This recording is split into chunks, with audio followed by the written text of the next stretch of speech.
Исполнување на два клучни услови се доволни пензионерите да се повлечат од улиците како задоволни граѓани. Да се исполнат овие први две барања што кажуваме, линеарното и минималната, ќе бидеме задоволни и ќе престанеме со протести. Но доколку не наидеме на разбирање, сенс од власта, министерствата, ние понатака после ќе продолжиме порадикално.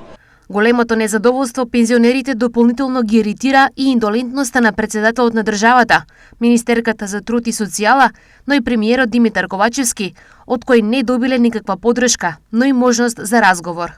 Сакам да напоменам и овде пред влада дека пред неколку дена е доставено писмено барање до премиерот Ковачевски за прием, но не добивме никако писмен одговор. Сега пробавме преку полицијата да ги известа дека бараме средба. Пренесено е, имаат владина седница, чекаме одговор да видиме дали ќе не примат или не.